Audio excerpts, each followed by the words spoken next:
Capítulo 26. Del Mar Rojo al Sinaí.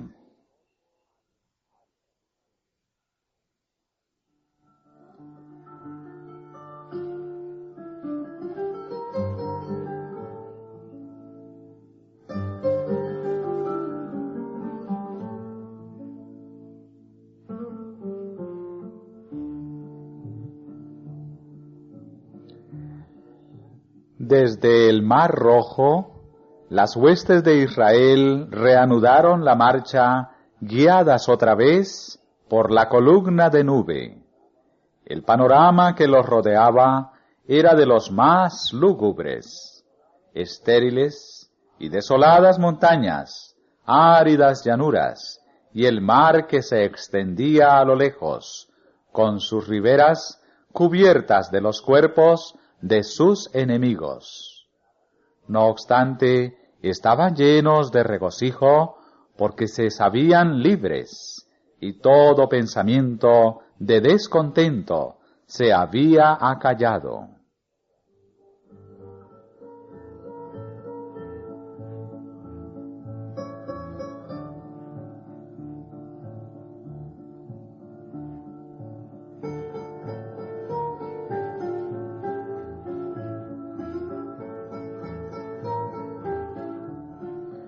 Pero, durante 3 días de marcha, no pudieron encontrar agua. La provisión que habían traído estaba agotada. No había nada que apagara la sed abrasadora mientras avanzaban lenta y penosamente a través de las llanuras calcinadas por el sol.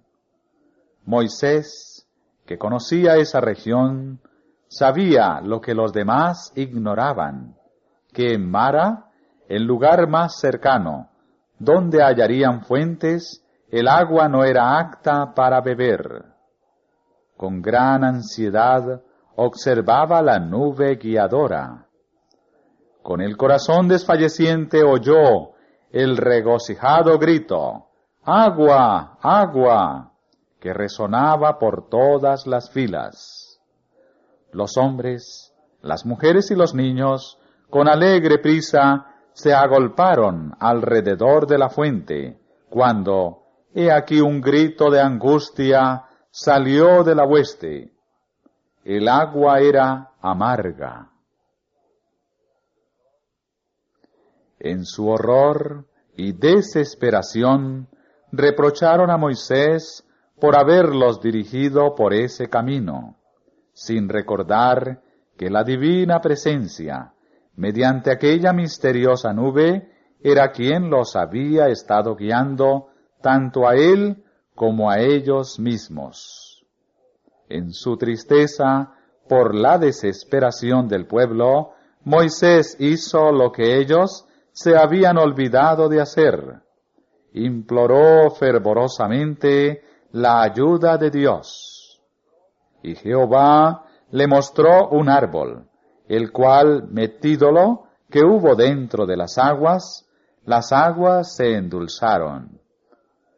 Allí se le prometió a Israel, por medio de Moisés: si oyeres atentamente la voz de Jehová tu Dios, e hicieres lo recto delante de sus ojos, y dieres oído a sus mandamientos, y guardares todos sus estatutos, ninguna enfermedad de las que envié a los egipcios te enviaré a ti, porque yo soy Jehová, tu sanador.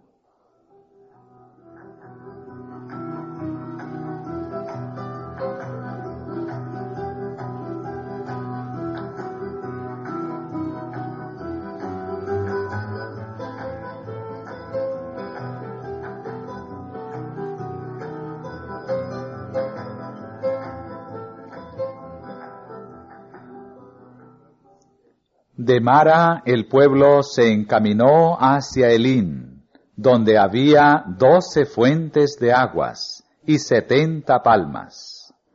Allí permanecieron varios días, antes de internarse en el desierto de Sin. Cuando hacía un mes que estaban ausentes de Egipto, establecieron su primer campamento en el desierto. Sus provisiones alimenticias se estaban agotando. Había escasez de hierba en el desierto, y sus rebaños comenzaban a disminuir. ¿Cómo podía suministrarse alimento a esta enorme multitud? Las dudas se apoderaron de sus corazones, y otra vez murmuraron. Hasta los jefes y ancianos del pueblo se unieron para quejarse contra los caudillos señalados por Dios. Ojalá hubiéramos muerto por mano de Jehová en la tierra de Egipto, cuando nos sentábamos a las ollas de las carnes, cuando comíamos pan en hartura, pues nos habéis sacado a este desierto para matar de hambre a toda esta multitud.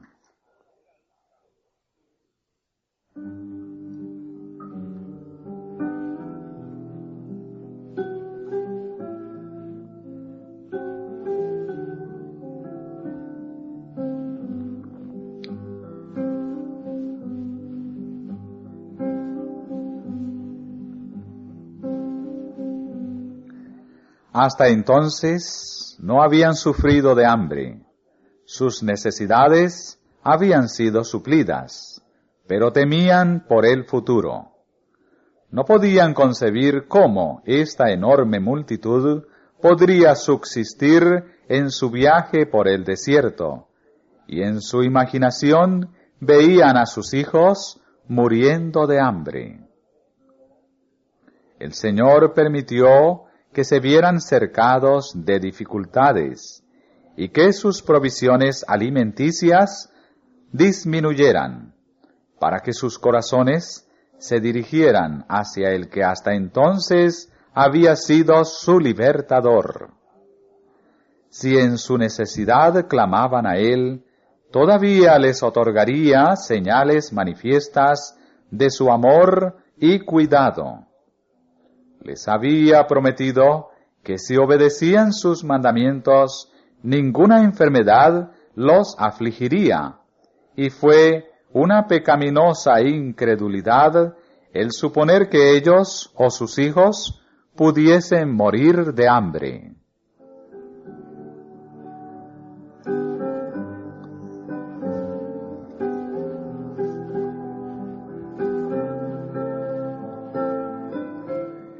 El Señor les había prometido ser su Dios, hacerlos su pueblo y guiarlos a una tierra grande y buena, pero siempre estaban dispuestos a desmayar ante cada obstáculo que encontraban en su marcha hacia aquel lugar. De manera maravillosa los había librado de su esclavitud de Egipto para elevarlos y ennoblecerlos, y hacerlos objeto de alabanza en la tierra. Pero era necesario que ellos hicieran frente a dificultades y que soportaran privaciones.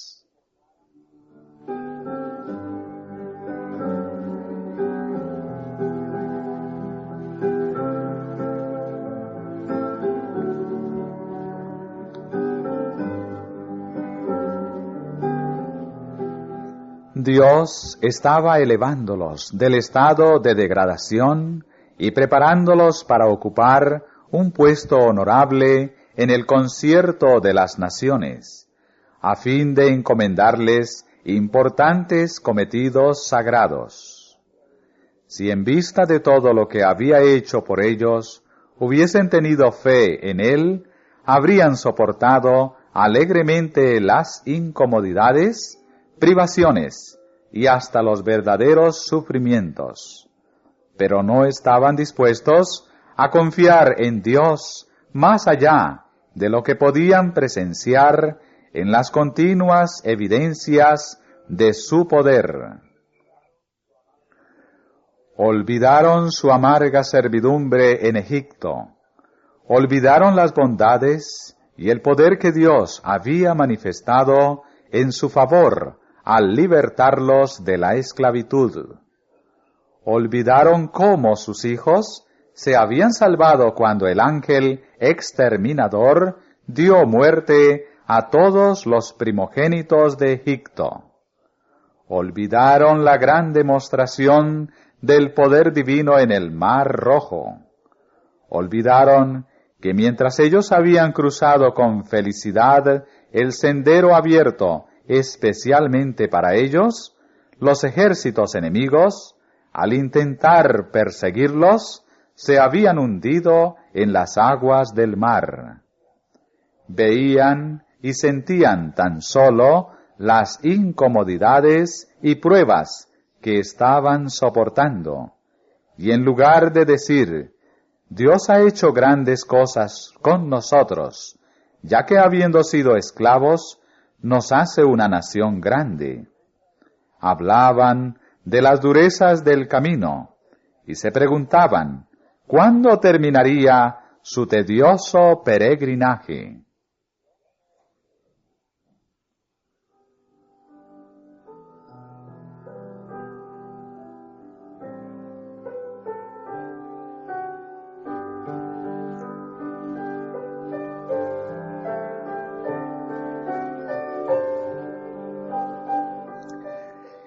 La historia de la vida de Israel en el desierto fue escrita para beneficio del Israel de Dios hasta el fin del tiempo. El relato de cómo trató Dios a los peregrinos en todas sus idas y venidas por el desierto, en su exposición al hambre, a la sed y al cansancio, y en las destacadas manifestaciones de su poder para aliviarlos, está lleno de advertencias e instrucciones para su pueblo de todas las edades. Las variadas experiencias de los hebreos eran una escuela destinada a prepararlos para su prometido hogar en Canaán. Dios quiere que su pueblo de estos días repase con corazón humilde y espíritu dócil las pruebas a través de las cuales el Israel antiguo tuvo que pasar, para que le ayuden en su preparación para la Canaán celestial.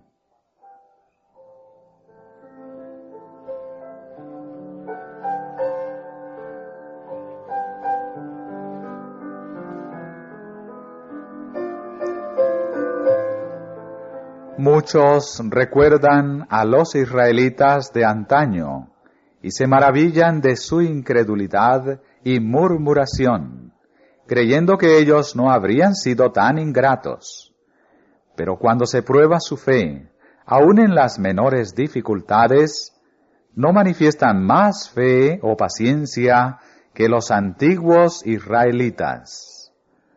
Cuando se los toca en situaciones estrechas, murmuran contra los medios que Dios eligió para purificarlos.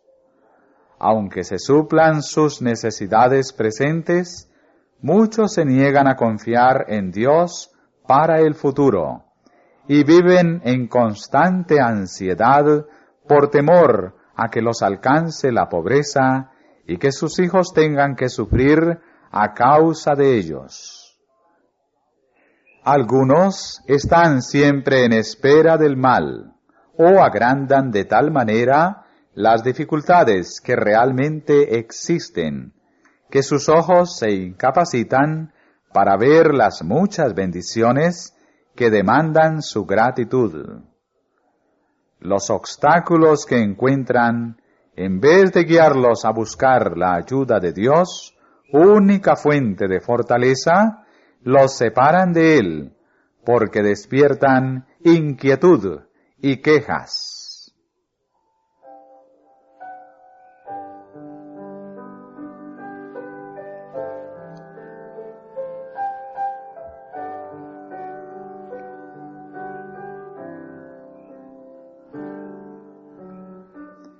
¿Hacemos bien en ser tan incrédulos? ¿Por qué hemos de ser ingratos y desconfiados? Jesús es nuestro amigo. Todo el cielo está interesado en nuestro bienestar, y nuestra ansiedad y temor apesadumbran al Santo Espíritu de Dios. No debemos abandonarnos a la ansiedad que nos irrita y desgasta, y que en nada nos ayuda a soportar las pruebas. No debe darse lugar a esa desconfianza en Dios que nos lleva a hacer de la preparación para las necesidades futuras el objeto principal de la vida, como si nuestra felicidad dependiera de las cosas terrenales. No es voluntad de Dios que su pueblo esté cargado de preocupaciones. Pero nuestro Señor no nos dice que no habrá peligro en nuestro camino. No es su propósito sacar a su pueblo del mundo de pecado e iniquidad, sino que nos señala un refugio siempre seguro. Invita a los cansados y agobiados. Venid a mí, todos los que estáis trabajados y cargados, que yo os haré descansar. Deponed el yugo de la ansiedad y de los cuidados mundanales que habéis colocado sobre vuestra cabeza, y llevad mi yugo sobre vosotros, y aprended de mí, que soy manso y humilde de corazón, y hallaréis descanso para vuestras almas. Podemos encontrar descanso y paz en Dios, echando toda nuestra solicitud en Él, porque Él tiene cuidado de nosotros.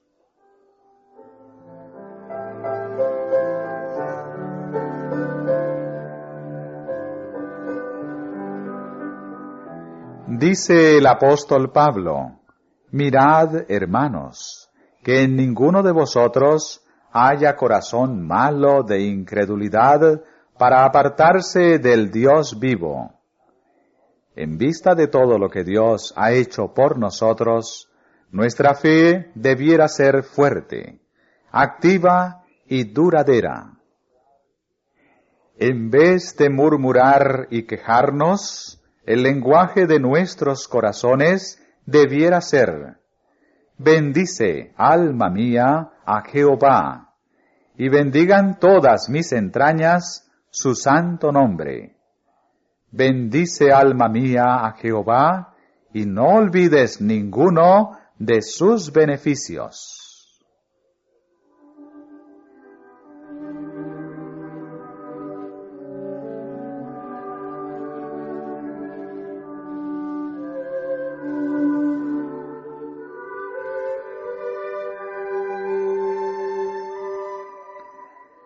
Dios no había olvidado las necesidades de Israel. Dijo a Moisés: he aquí, yo os haré llover pan del cielo. Y mandó al pueblo recoger una provisión diaria y doble cantidad el día sexto, para que se cumpliese la observancia sagrada del sábado.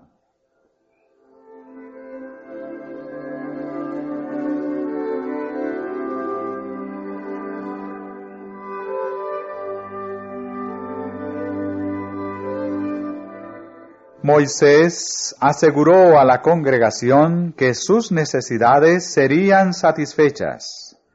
Jehová os dará a la tarde carne para comer, y a la mañana pan en hartura. Por cuanto Jehová ha oído vuestras murmuraciones. Y agregó: nosotros, ¿qué somos? Vuestras murmuraciones no son contra nosotros, sino contra Jehová. Además le mandó a Aarón que les dijera: acercaos a la presencia de Jehová, que él ha oído vuestras murmuraciones.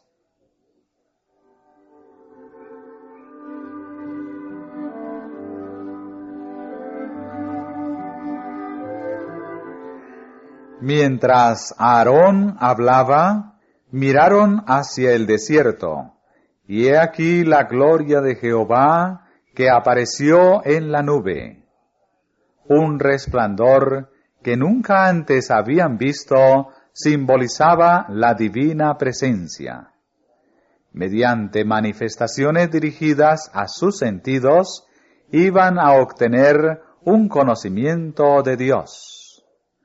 A fin de que obedecieran a su voz y temieran su nombre, se les iba a enseñar que el Altísimo era su jefe, y no meramente Moisés, que era un hombre.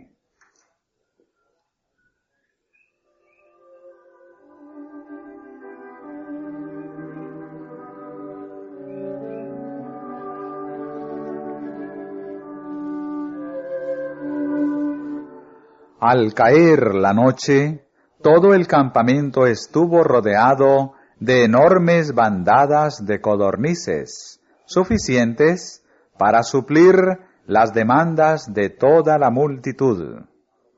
Y por la mañana, he aquí sobre la haz del desierto una cosa menuda, redonda, menuda como una helada sobre la tierra. Y era como simiente de culantro blanco. El pueblo lo llamó maná. Moisés dijo, «Este es el pan que Jehová os da para comer».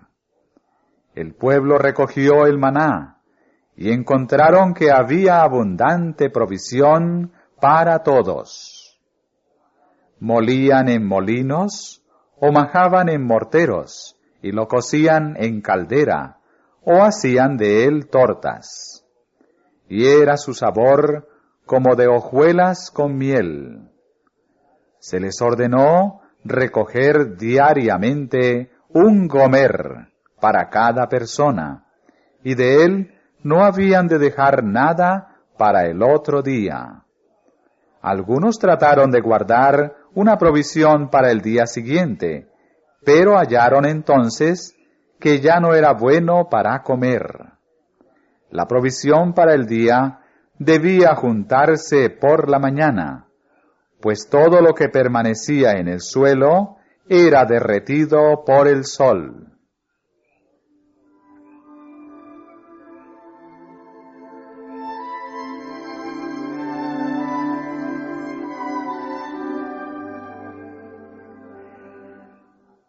Al recoger el maná, algunos llevaban más y otros menos de la cantidad indicada, pero medíanlo por gomer, y no sobraba al que había recogido mucho, ni faltaba al que había recogido poco.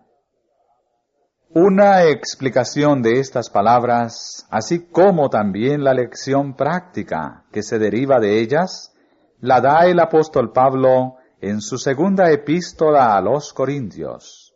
Dice, «Porque no digo esto para que haya para otros desahogo y para otros apretura, sino para que en este tiempo, con igualdad, vuestra abundancia supla la falta de ellos, para que también la abundancia de ellos supla vuestra falta, porque haya igualdad, como está escrito, el que recogió mucho no tuvo más, y el que poco no tuvo menos».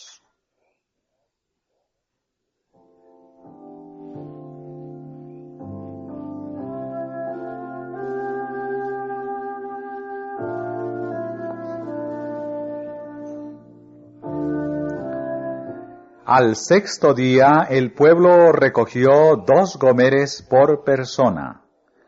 Los jefes inmediatamente hicieron saber a Moisés lo que había pasado. Su contestación fue, «Esto es lo que ha dicho Jehová. Mañana es el santo sábado, el reposo de Jehová. Lo que hubiereis de cocer, cocedlo hoy, y lo que hubiereis de cocinar, cocinadlo, y todo lo que os sobrare, guardadlo para mañana». Así lo hicieron, y vieron que no se echó a perder. Y Moisés dijo, comedlo hoy, porque hoy es sábado de Jehová. Hoy no hallaréis en el campo.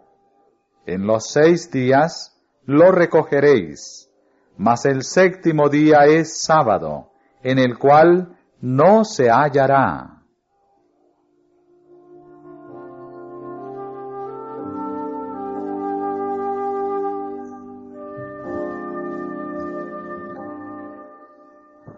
Dios requiere que hoy su santo día se observe tan sagradamente como en el tiempo de Israel.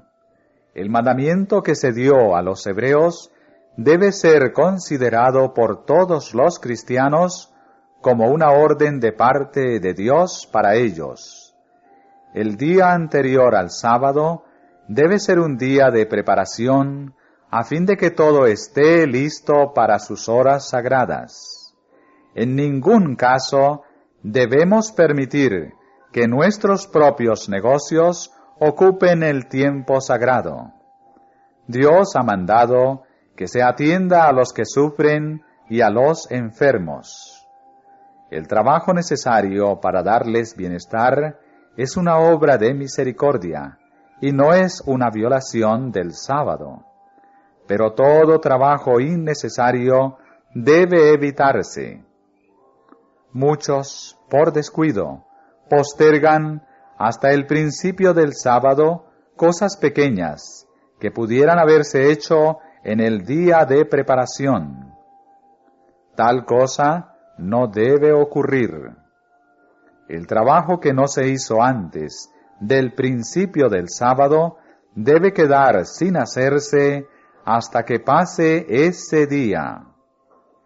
Este procedimiento fortalecería la memoria de los olvidadizos y les ayudaría a realizar sus tareas en los 6 días de trabajo.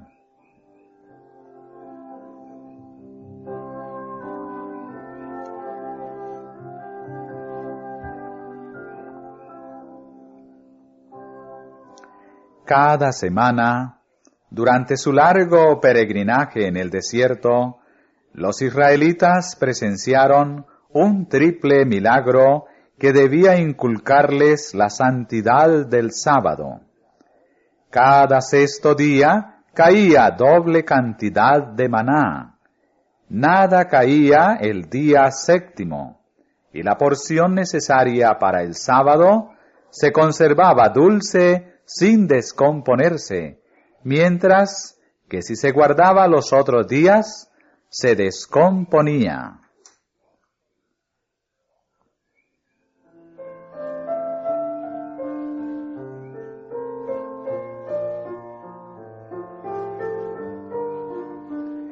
En las circunstancias relacionadas con el envío del maná, tenemos evidencia conclusiva de que el sábado no fue instituido como muchos alegan, cuando la ley se dio en el Sinaí.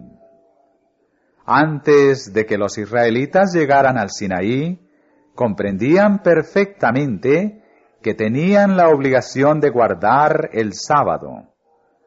Al tener que recoger cada viernes doble porción de maná en preparación para el sábado, día en que no caía, la naturaleza sagrada del día de descanso les era recordada de continuo.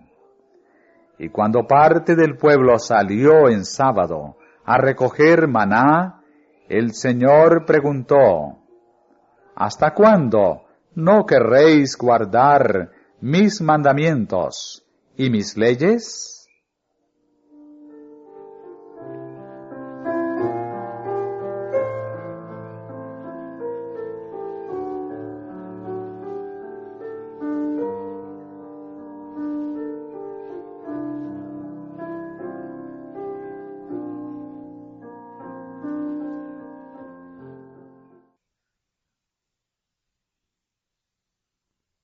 Así comieron los hijos de Israel maná 40 años, hasta que entraron en la tierra habitada.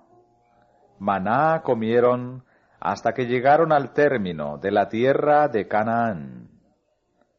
Durante 40 años se les recordó diariamente, mediante esta milagrosa provisión, el infaltable cuidado y el tierno amor de Dios. Conforme a las palabras del salmista, Dios les dio trigo del cielo, pan de ángeles comió el hombre, es decir, alimentos provistos para ellos por los ángeles. Sostenidos por el trigo del cielo, recibían diariamente la lección de que, teniendo la promesa de Dios, estaban tan seguros contra la necesidad como si estuviesen rodeados de los undosos trigales de las fértiles llanuras de Canaán.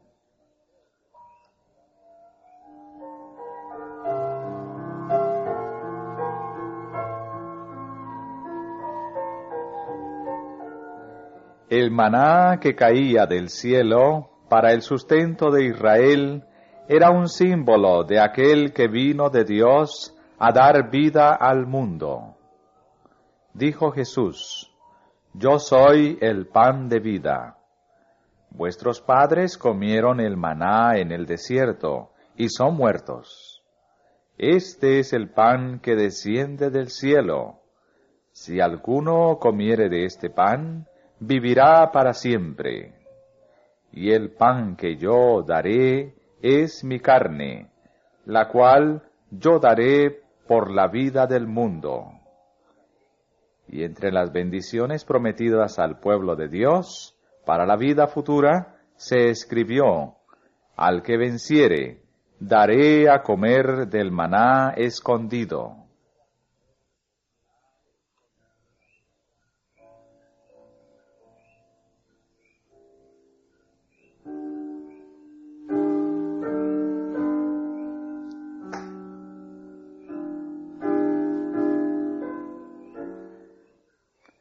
Después de salir del desierto de Sin, los israelitas acamparon en Refidim. Allí no había agua, y de nuevo desconfiaron de la providencia de Dios. En su ceguedad y presunción, el pueblo fue a Moisés con la exigencia: «Danos agua que bebamos». Pero Moisés no perdió la paciencia. ¿Por qué altercáis conmigo? ¿Por qué tentáis a Jehová?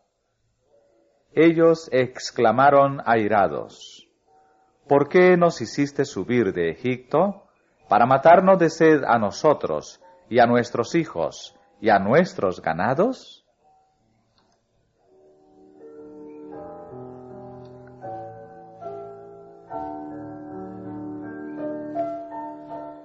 Cuando se los había abastecido abundantemente de alimentos, recordaron con vergüenza su incredulidad y sus murmuraciones, y prometieron que en el futuro confiarían en el Señor. Pero pronto olvidaron su promesa y fracasaron en la primera prueba de su fe. La columna de nube que los dirigía parecía esconder un terrible misterio.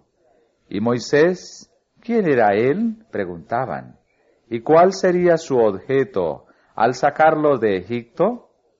La sospecha y la desconfianza llenaron sus corazones, y osadamente le acusaron de proyectar matarlos a ellos y a sus hijos mediante privaciones y penurias, con el objeto de enriquecerse con los bienes de ellos.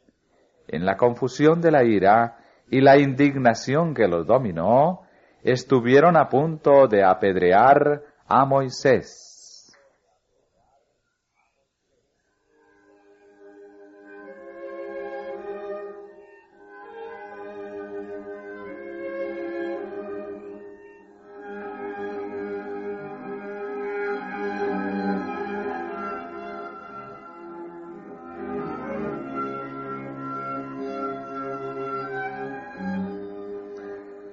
Angustiado, Moisés clamó al Señor: ¿qué haré con este pueblo? se le dijo que, llevando la vara con que había hecho milagros en Egipto, y acompañado de los ancianos, se presentara ante el pueblo. Y el Señor le dijo, He aquí que yo estoy delante de ti allí sobre la peña en Horeb, y herirás la peña, y saldrán de ella aguas, y beberá el pueblo. Moisés obedeció, y brotaron las aguas en una corriente viva que proporcionó agua en abundancia a todo el campamento. En vez de mandar a Moisés que levantara su vara para traer sobre los promotores de aquella inicua murmuración alguna terrible plaga como las de Egipto, el Señor, en su gran misericordia, usó la vara como instrumento de liberación.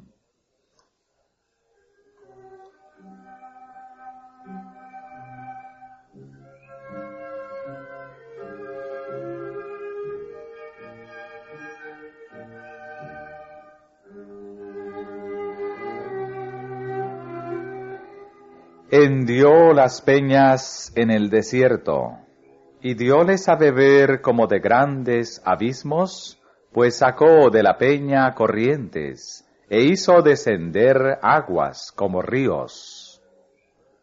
Moisés hirió la peña, pero fue el Hijo de Dios, el que, escondido en la columna de nube, estaba junto a Moisés, e hizo brotar las vivificadoras corrientes de agua. No sólo Moisés y los ancianos, sino también toda la multitud que estaba de pie a lo lejos, presenciaron la gloria del Señor. Pero si se hubiese apartado la columna de nube, habrían perecido a causa del terrible fulgor de aquel que estaba en ella.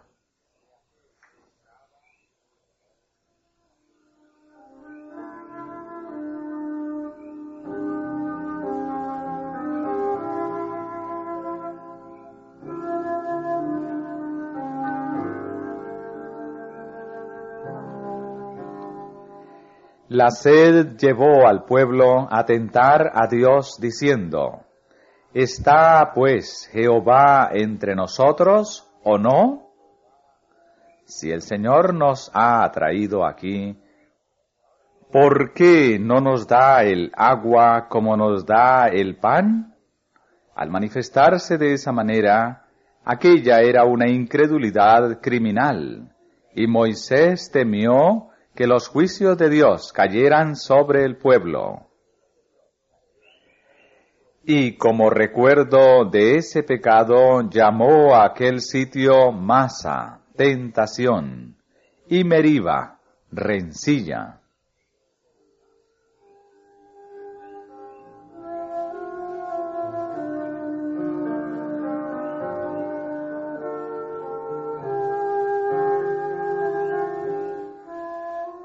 Un nuevo peligro los amenazaba ahora. A causa de su murmuración contra el Señor, Él permitió que fuesen atacados por sus enemigos. Los amalecitas, tribu feroz y guerrera que habitaba aquella región, salió contra ellos y atacó a los que, desfallecidos y cansados, habían quedado rezagados. Moisés, sabiendo que la masa del pueblo no estaba preparada para la batalla, mandó a Josué que escogiera de entre las diferentes tribus un cuerpo de soldados, y que al día siguiente los capitaneara contra el enemigo, mientras él mismo estaría en una altura cercana con la vara de Dios en la mano.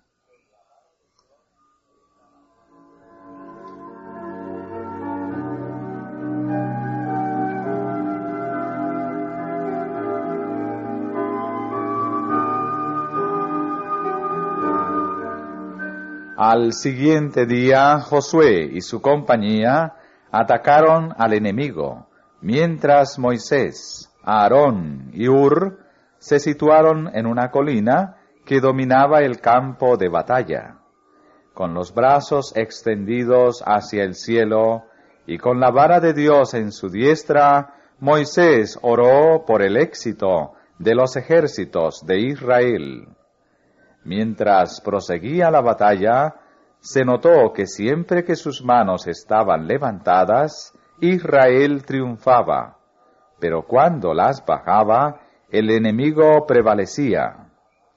Cuando Moisés se fatigó, Aarón y Hur sostuvieron sus manos hasta que, al ponerse el sol, el enemigo huyó.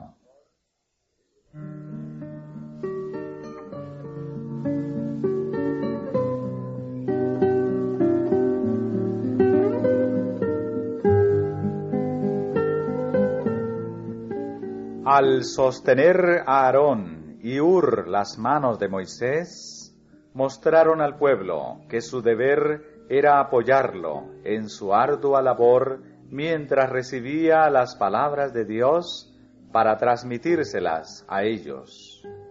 Y lo que hizo Moisés también fue muy significativo, pues les demostró que su destino estaba en las manos de Dios.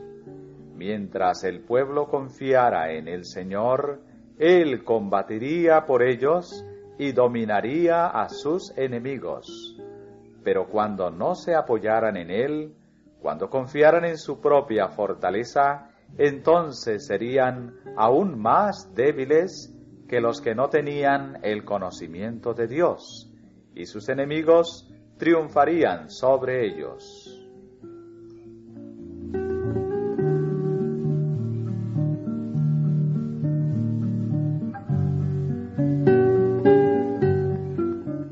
Como los hebreos triunfaban cuando Moisés elevaba las manos al cielo e intercedía por ellos, así también triunfará el Israel de Dios cuando mediante la fe se apoye en la fortaleza de su poderoso ayudador. No obstante, el poder divino ha de combinarse con el esfuerzo humano. Moisés no creyó que Dios vencería a sus enemigos mientras Israel permaneciese inactivo. Mientras el gran jefe imploraba al Señor, Josué y sus valientes soldados estaban haciendo cuanto podían para rechazar a los enemigos de Israel y de Dios.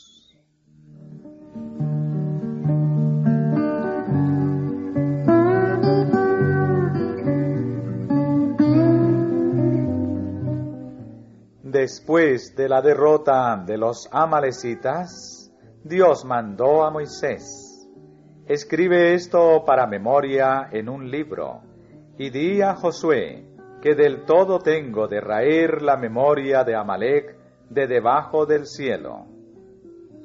Un poco antes de su muerte, el gran caudillo dio a su pueblo el solemne encargo: acuérdate de lo que te hizo Amalec en el camino, cuando salisteis de Egipto, que te salió al camino y te desbarató la retaguardia de todos los flacos que iban detrás de ti, cuando tú estabas cansado y trabajado, y no temió a Dios. Raerás la memoria de Amalec de debajo del cielo, no te olvides. Tocante a este pueblo impío, declaró el Señor: la mano de Amalec se levanta contra el trono de Jehová.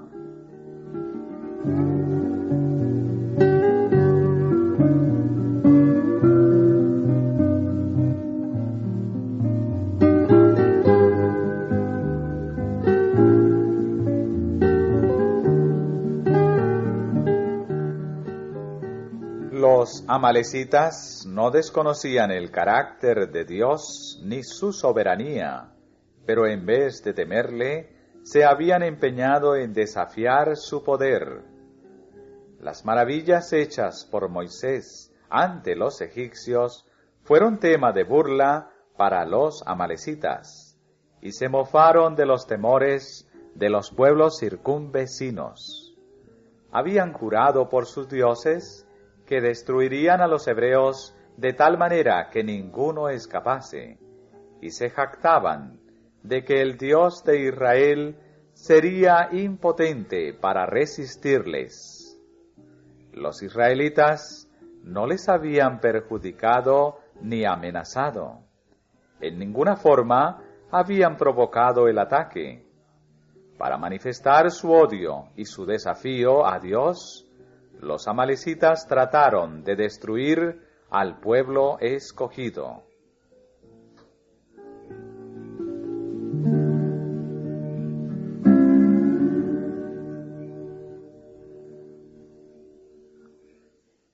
Durante mucho tiempo habían sido pecadores arrogantes, y sus crímenes clamaban a Dios exigiendo venganza. Sin embargo, su misericordia todavía los llamaba al arrepentimiento. Pero cuando cayeron sobre las cansadas e indefensas filas de Israel, sellaron la suerte de su propia nación. El cuidado de Dios se manifiesta en favor de los más débiles de sus hijos. Ningún acto de crueldad u opresión hacia ellos se pasa por alto en el cielo. La mano de Dios se extiende como un escudo sobre todos los que le aman y temen. Cuídense los hombres de no herir esa mano, porque ella blande la espada de la justicia.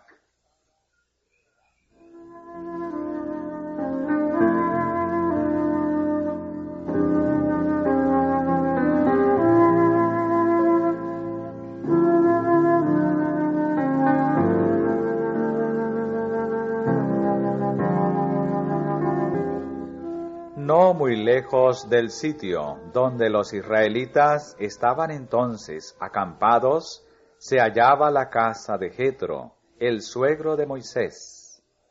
Jetro había oído hablar de la liberación de los hebreos y fue a visitarlos para llevar a la presencia de Moisés su esposa y sus 2 hijos. El gran jefe supo, mediante mensajeros, que su familia se acercaba y salió con regocijo a recibirla. Terminados los primeros saludos, la condujo a su tienda. Moisés había hecho regresar a su familia cuando iba a cumplir su peligrosa tarea de sacar a los israelitas de Egipto, pero ahora, nuevamente, podría gozar del alivio y el consuelo de su compañía. Relató a Jetro la manera en que Dios había obrado maravillosamente en favor de Israel, y el patriarca se regocijó y bendijo al Señor, y se unió a Moisés y a los ancianos para ofrecer sacrificios y celebrar una fiesta solemne en conmemoración de la misericordia de Dios.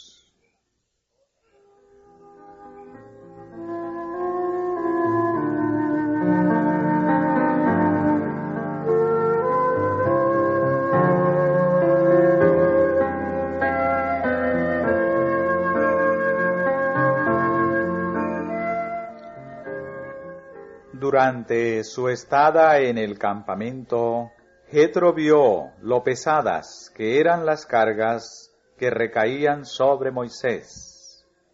Era una tarea tremenda la de mantener el orden y la disciplina entre aquella vasta multitud ignorante y sin experiencia. Moisés era su jefe y legislador reconocido, y atendía no sólo a los intereses y deberes generales del pueblo, sino también a las disputas que surgían entre ellos. Había estado haciéndolo porque le daba la oportunidad de instruirlos o de declararles, como dijo, las ordenanzas de Dios y sus leyes. Pero Jetro objetó diciendo: «Desfallecerás del todo, tú y también este pueblo que está contigo, porque el negocio es demasiado pesado para ti. No podrás hacerlo tú solo. Y aconsejó a Moisés que constituyera a personas capacitadas como caporales sobre 1000, sobre 100, sobre 50 y sobre 10. Debían ser varones de virtud, temerosos de Dios, varones de verdad, que aborrezcan la avaricia. Habrían de juzgar los asuntos de menor importancia, mientras que los casos más difíciles e importantes continuarían trayéndose a Moisés, quien iba a estar por el pueblo, delante de Dios. Y dijo Jetro: somete tú los negocios a Dios, y enseña a ellos las ordenanzas y las leyes, y muéstrales el camino por donde anden, y lo que han de hacer. Este consejo fue aceptado, y no sólo alivió a Moisés, sino que también estableció mejor orden entre el pueblo.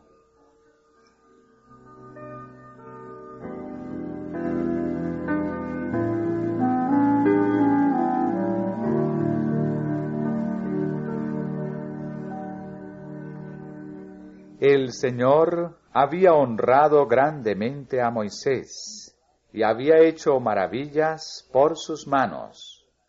Pero el hecho de que había sido escogido para instruir a otros no le indujo a creer que él mismo no necesitaba instrucción. El escogido caudillo de Israel escuchó de buena gana las amonestaciones del piadoso sacerdote de Madián, y adoptó su plan como una sabia disposición.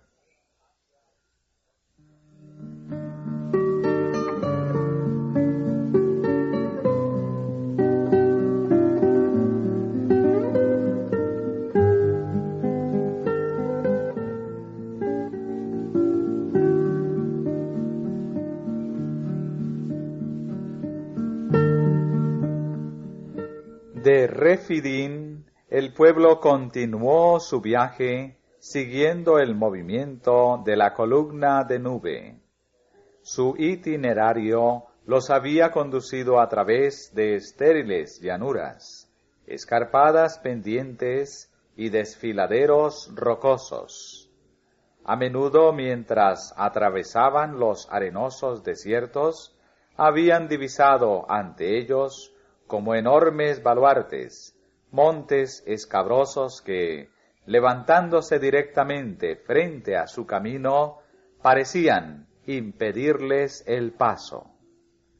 Pero cuando se acercaban, aparecían salidas aquí y allá en la muralla de la montaña, y otra llanura se presentaba ante su vista. Por uno de estos profundos y arenosos pasos iban ahora. Era una escena grandiosa e imponente. Entre los peñascos que se elevaban a centenares de pies a cada lado, fluía la corriente de las huestes de Israel con sus ganados y ovejas, como un torrente vivo que se extendía hasta donde alcanzaba la vista.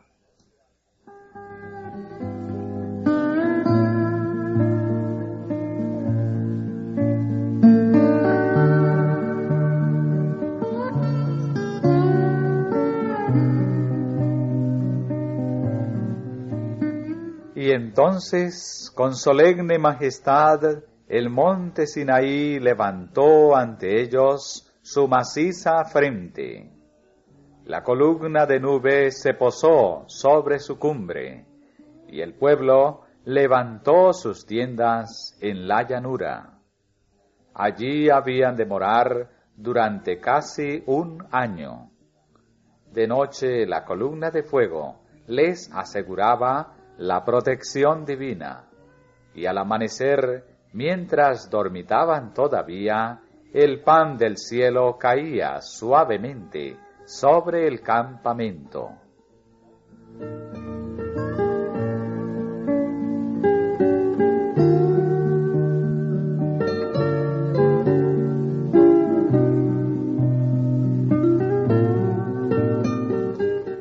El alba doraba las oscuras cumbres de las montañas, y los áureos rayos solares que herían los profundos desfiladeros parecieron a aquellos cansados viajeros como rayos de gracia enviados desde el trono de Dios.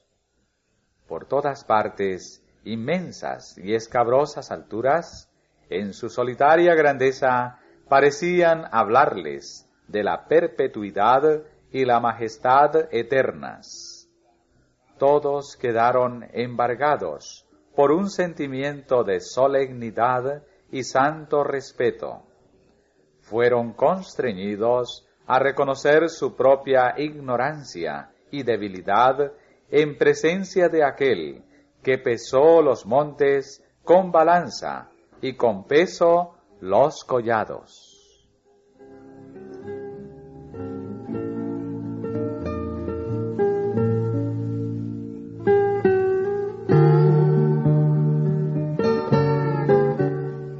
Allí Israel había de recibir la revelación más maravillosa que Dios haya dado jamás a los hombres.